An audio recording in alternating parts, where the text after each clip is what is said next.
अभी कुछ दिनों पहले भारतीय अंतरिक्ष अनुसंधान संगठन इसरो ने चांद के दक्षिण ध्रुव पे चंद्रयान-3 को एक सफलतापूर्वक उतार कर एक अपना इतिहास रचा है।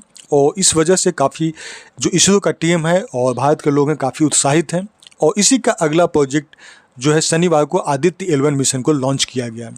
इस मिशन का बहुत ज़्यादा उत्सुकता से लोग इसका इंतज़ार कर रहे हैं और उम्मीद किया जा रहा है कि ये भी जो अपना लैग्रेंजियन पॉइंट है, जहाँ पे इनका बिंदु है, जहाँ पे इसको प्रोजेक्ट किया जा रहा है, उस जगह पे सफलतापूर्वक पहुँच जाएगा। आदित्य L1 सूर्य का अध्ययन करने वाला एक मिशन है। इसके साथ ही इसरो ने इसे पहला अंतरिक्ष आधारित वेधशाला श्रेणी का भारतीय सौर मिशन कहा है।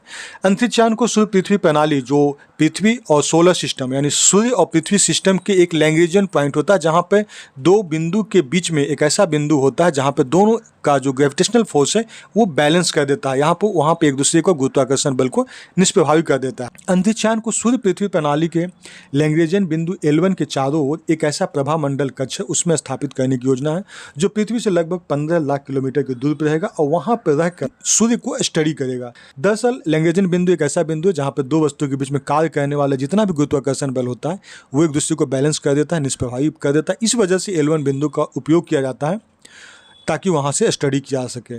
मिशन बहुत महत्वाकांक्षी है, तो भारत का महत्वाकांक्षा इस प्रकार है कि इस मिशन यानी आदित्य L1 जो है वो सौर कोरोना यानी जो हमारा किरीट जिसको कहते हैं, सूर्य के वायुमंडल का सबसे बाहरी भाग जिस पे काफ़ी ज़्यादा ताप होता है, उसकी बनावट, उसके तपने की प्रक्रिया, इसके तापमान, सौर विस्फोट और सौर तूफान कैसे उत्पन्न होता है, उसका उत्पत्ति का क्या कारण है, इन सब का एनालिसिस किया जाएगा।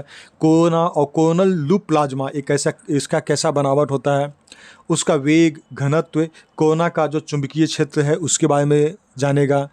कोरोनल मास इजेक्शन एक ऐसा चीज़ होता है जो कि सूरज में होने वाले सभी शक्तिशाली विस्फोट जो सीधे पृथ्वी की ओर आते हैं, तो उसको कहा गया है coronal mass ejection.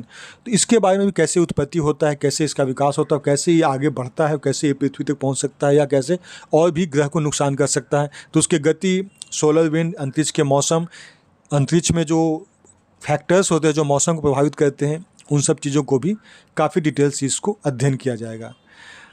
Aditya L1 mission सूर्य को व्यवस्थित अध्ययन करने के लिए इसमें 7 वैज्ञानिक पेलोड का एक सेट भी ले जा रहा है। और सबसे अच्छी बात है कि ये जो 7 वैज्ञानिक पेलोड का सेट है जो कि अलग अलग चीज़ों पे इसको अध्ययन किया जाएगा, वो सारे के सारे जो है वो बिल्कुल स्वदेशी तकनीक से और इसरो और उसकी टीम के द्वारा वो हमारे इंडिया में ही इसको तैयार किया गया है, बनाया गया है। इस मिशन को लॉन्च जो है जैसा कि हम लोग जानते हैं कि चंद्रयान-3 एक बहुत बड़ी सफलतापूर्वक इसको लॉन्च कर दिया गया था।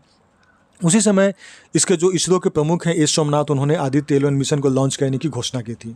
आज वो दिन है भी जब आदित्य L1 मिशन को श्रीहरिकोटा से इसरो का जो PSLV रॉकेट लॉन्चर होता है, जिसको कहते हैं पोलर सैटेलाइट लॉन्च व्हीकल, तो उस रॉकेट के द्वारा सतीश धवन अंतरिक्ष केंद्र से इसको लॉन्च किया गया है। मिशन का प्रक्षेपण जो है सुबह में किया गया था, लगभग 12 बजे के आसपास में। और शुरुआत में अंतरिक्षयान को पृथ्वी के निचली कक्षा में स्थापित किया जाएगा। इसके बाद में अपना कक्षा छोड़ते हुए वो एक ऐसा जगह पर पहुंचेगा जो बिंदु है लैग्रेंजियन बिंदु, जहाँ पे पृथ्वी और सूर्य का जो ग्रेविटेशनल फोर्स है वो एक दूसरे को बैलेंस करता है। जैसे ही अंतरिक्षयान L1 की ओर बढ़ेगा, यह पृथ्वी का गुरुत्वाकर्षण क्षेत्र से बाहर निकल जाएगा और यहाँ से बाहर निकलने के बाद में क्रूज यानी यान को नीचे उतारने वाला जो चरण है वो शुरू हो जाएगा।